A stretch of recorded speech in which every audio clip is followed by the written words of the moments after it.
Di antara riwayat yang terjaga dalam kisah pewayangan Jawa, ada satu tokoh yang keberadaannya misterius, bukan ksatria, bukan dewa yang gagah, melainkan seorang lelaki berperut gendut, berwajah sederhana, namun memiliki wibawa yang tak tertandingi. Dialah Semar, sosok yang sejak awal bukanlah manusia biasa. Menurut kisah yang turun-temurun, Semar sejatinya adalah Hyang Ismaya, salah satu putra Batara Tunggal, penguasa alam gaib dan pemilik segala ciptaan. Ismaya memiliki dua saudara, Hyang Antaga, yang kelak menjelma menjadi Togok, Hyang Manikmaya, yang kelak menjadi Batara Guru, Raja para Dewa. Ketiganya pada mulanya adalah makhluk suci yang tinggal di Kahyangan. Namun, ketika Batara Tunggal hendak memilih siapa di antara mereka yang layak memimpin jagat, terjadilah ujian.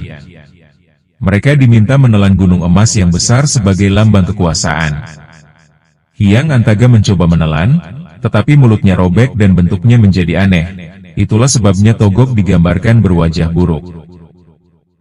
Hyang Ismaya mencoba pula, tetapi tubuhnya membengkak dan kulitnya menjadi gelap, hingga wujudnya tak lagi menyerupai dewa.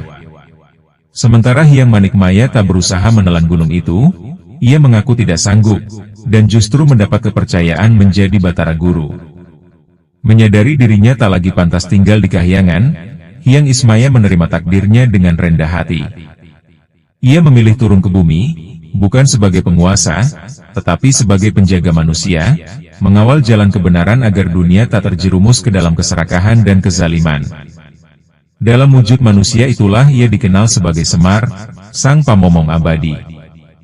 Nama, Semar, sendiri dalam bahasa Jawa kuno dihubungkan dengan kata samar, yang berarti, tidak jelas, atau, tersamar. Maknanya mendalam.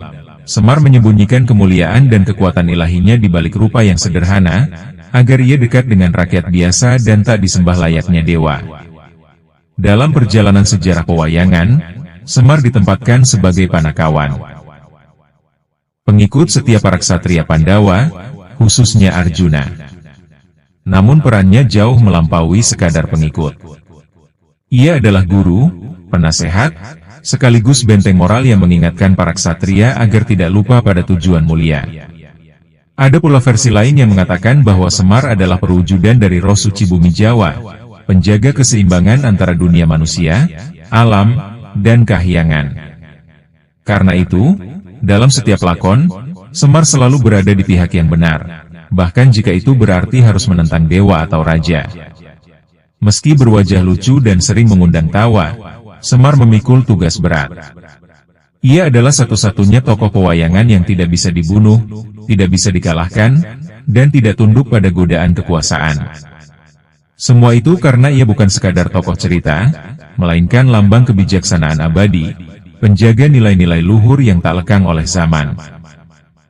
Dalam pandangan para dalang, Semar bukan hanya bagian dari hiburan. Ia adalah suara hati nurani, pengingat bahwa kekuasaan hanyalah titipan, dan bahwa yang kecil, lemah, dan sederhana pun bisa memiliki pengaruh besar dalam menjaga dunia tetap berjalan pada porosnya. Dan begitulah asal-usul Semar. Dari langit Kahyangan hingga tanah Jawa, dari Hyang Ismaya hingga Panakawan yang setia, ia tetap satu, sang pamomong sejati, pelindung kebenaran, dan pengawal abadi bumi Nusantara.